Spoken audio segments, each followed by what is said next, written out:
हरे कृष्णा।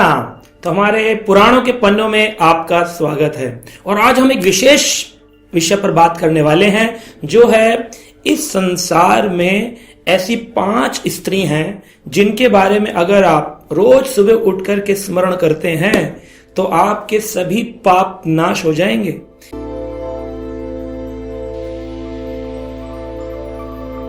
ऐसा हमारे शास्त्रों में वर्णन किया गया। कितनी सुंदर बात है, जबकि हम कहते हैं कि स्त्री माया है, माया शक्ति है और उसके संग में आ जाने से, उसके स्मरण से व्यक्ति का भजन नष्ट होता है। परंतु 5 ऐसी स्त्रियां हैं जो विवाहिता हैं, परंतु फिर भी सती रूप में, पवित्रता की शिरोमणि रूप में उनकी उपासना की जाती है। आइए जानते हैं शास्त्र कौन सी 5 स्त्रियों के बारे में बात करते हैं। अहिल्या, द्रौपदी, तारा, कुंती, मंदोदरी तथा पंचकन्या स्मरेत नित्यम महापातक नाशनम। तो ब्रह्म पुराण के अंदर इसको वर्णन किया गया है। तो पुराण में इसका वर्णन करते हुए कहते हैं ये 5 कन्याएं महान पातक नाशनम, बहुत बड़े बड़े अगर किसी ने पाप भी किए हो तो वो भी नष्ट हो जाते हैं अगर वो इन 5 स्त्री कहें या कन्या, क्योंकि स्त्री विवाहिता को बोलते हैं और कुमारी को कन्या, परंतु इनको क्या कहा गया है? पंच कन्या स्मरेत नित्यम। इन्हें 5 को कन्या कहा गया है जो कि विवाहिता थी। क्यों कहा गया है, आइए जानते हैं। सबसे पहला नाम आता है अहिल्या। अहिल्या जो कि गौतम ऋषि की पत्नी थी और गौतम ऋषि सुबह सुबह ब्रह्म मुहूर्त में ही अपनी साधना तपस्या किया करते थे और ब्रह्म मुहूर्त में ही नदी में स्नान करने जाते थे। जब गौतम ऋषि स्नान करने के लिए गए, उसी समय, उसी काल में क्या हुआ कि चंद्रमा जिसकी दृष्टि लगी हुई थी इनकी ओर, उसने आकर के मुर्गे का रूप रखा और बांग, जो सुबह ब्रह्म मुहूर्त में मुर्गा बांग करता था, उससे पहले कर दिया। और गौतम ऋषि ने सोचा शायद ब्रह्म वेला प्रारंभ हो गई है और वो अपनी स्थान छोड़कर स्नान के लिए चले गए, परंतु पीछे से चंद्रमा जो थे उन्होंने प्रवेश किया और आकर के अहिल्या के साथ दुर्व्यवहार करने का प्रयास किया। परंतु अहिल्या चंद्रमा के स्पर्श मात्र से समझ गई कि कोई पराया पुरुष है। इधर से गौतम ऋषि को पता चल गया कि ये कुछ गड़बड़ हुई है, क्योंकि अभी ब्रह्म वेला प्रारंभ नहीं हुई है। और जब वो पुनः तेज गति से वापस आए तो उन्होंने देखा कि सोमदेव यहां पर विराजमान है, जो उनकी पत्नी के साथ दुर्व्यवहार करने का प्रयास कर रहे हैं, उनके संग करने का प्रयास कर रहे हैं। उन्होंने श्राप दिया तुम्हारे पूरे शरीर पर योनियां निकल आए। तो स्त्री योनि उनके पूरे शरीर पर आ गए, जो उनको दोष मिला। लेकिन जो अहिल्या थी उनको भी क्रोध में आकर के उन्होंने कहा तुम एक पत्थर बन जाओ। तुमने एक अपने पति की पतिव्रता होने का धर्म न निभाते हुए अब तुम पत्थर स्त्री बन जाओ। लेकिन जब वो गिड़गिड़ाने लगी, रोने लगी, कहा मैं पत्थर नहीं बनना चाहती, मुझ पर कृपा करें, मैं पतिव्रता हूं।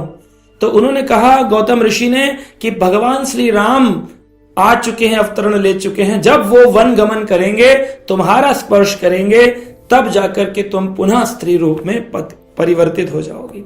तो इस तरह से भगवान राम के स्पर्श से अपने पति के प्रति पतिव्रता धर्म का पालन करने से, अब व्यक्ति पूछ सकता है कि इतना क्रोध करके उन्होंने अपनी स्त्री को ऐसा क्यों कहा। ये भगवान की लीलाएं हैं, लीलाओं के भाग होने के नाते इस तरह के कार्य होते हैं। दूसरी बताएगी द्रौपदी, जो कि यज्ञ कुंड से द्रुपद महाराज की कन्या रूप में प्रकट हुई थी। अपने पूर्व जन्म में ही उन्होंने शिवजी से प्रार्थना करके कहा पतिम देही, पतिम देही, पतिम देही, पतिम देही, पतिम देही।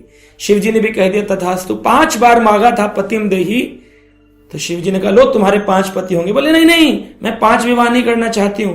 बोले अगले जन्म में तुम जब यज्ञ कुंड से उत्पन्न होगी तब तुम द्रुपद महाराज की पुत्री बन करके आओगी, तब तुम्हें 5 पति प्राप्त होंगे, परंतु तुम्हें यह वरदान मैं देता हूं कि तुम कन्या ही रहोगे, कुमारी कन्या।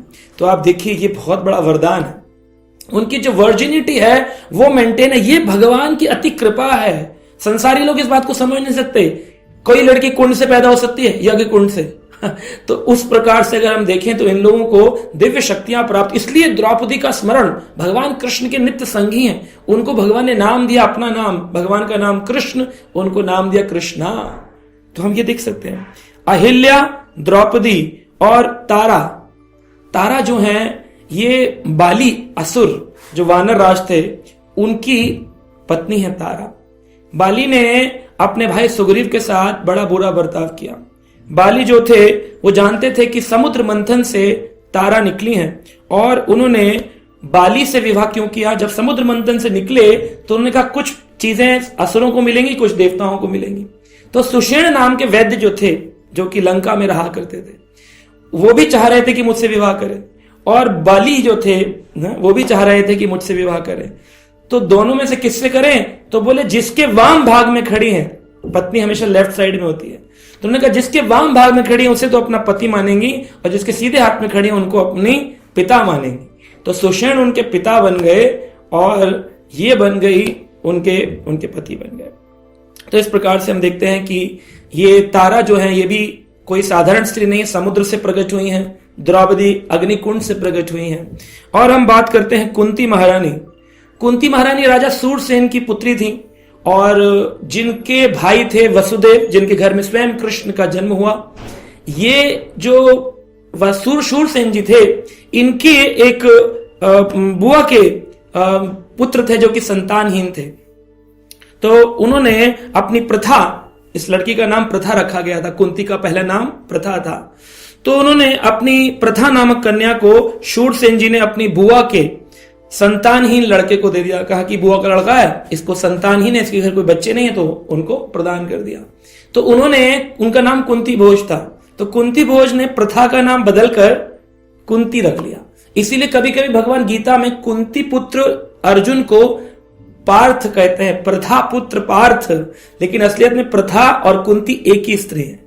तो ये कुंती महारानी ने पांडु महाराज के साथ जीवन गुजारा। पांडु अर्ली एज में उनकी मृत्यु हो गई थी, बहुत कम उम्र में। 5 बच्चे जो थे इनके पास, यह दिव्य कृपा से प्राप्त है, सूर्यदेव की कृपा से। ऐसा नहीं था कि इन्होंने कोई समागम किया, स्त्री पुरुष समागम से संतान उत्पत्ति करी। इन्होंने इंद्र को बुलाया तो अर्जुन उत्पन्न हो गए, इन्होंने धर्मराज को बुलाया, आवाहन किया तो युधिष्ठिर उत्पन्न हो गए, पवन पुत्र का आह्वान किया तो भीम उत्पन्न हो गए, अश्विनी कुमारों का आह्वान किया तो नकुल सहदेव हो गए, सूर्य का आह्वान किया था तो कर्ण हो गए थे, जिनको पानी में बहा दिया। तो कुंती माता पतिव्रता है। ये कुमारी कन्या, इनका कभी भी ऐसा नहीं हुआ कि ये संसारी लिप चक्कर में आई हूं। और अंतिम मंदोदरी जो कि रावण की पत्नी है, बताया जाता है 5 कन्याओं में इनका भी एक नाम आता है। मंदोदरी मायासुर नामक राक्षस की पुत्री थी, और उनकी हेम नामक उनकी मां थी, अप्सरा थी। तो हेम अप्सरा की पुत्री होने के कारण मंदोदरी दिखने में बहुत खूबसूरत थी, और क्योंकि ये मायासुर राक्षस की पुत्री थी तो इनके गुण कुछ राक्षसी गुण थे, और इस कारण से इनका राक्षस विवाह हुआ रावण के साथ। और ये भी भगवान शंकर की कृपा से हुआ। मंदोदरी के 100 से अधिक पुत्र थे, परंतु ये पुत्र मटकों से उत्पन्न हुए थे, मंदोदरी से उत्पन्न नहीं हुए। मटकों के अंदर से उत्पन्न होने वाले उनके 100 पुत्र, और उन पुत्रों के पुत्र अनेक पुत्र हुए। कहते हैं 1 लाख पुत्र 1.25 लाख नाती, वह रावण के दिया न बाती। न दिया था न बत्ती थी जलाने वाला, क्योंकि रावण अपने अहंकार में पूरे कुल का नाशक हो गया था। तो ये 5 कन्याओं का नाम अगर स्मरण करते हैं तो कहते हैं उससे महापातक नाशनम, सारे के सारे पाप नाश हो जाते हैं। तो आशा करते हैं इन स्त्रियों का नाम, दिव्य स्त्रियों के नाम, कन्याओं के नाम, 5 दिव्य कन्याओं के नाम स्मरण करेंगे और अपने जीवन को सफल बनाएंगे। हरे कृष्णा।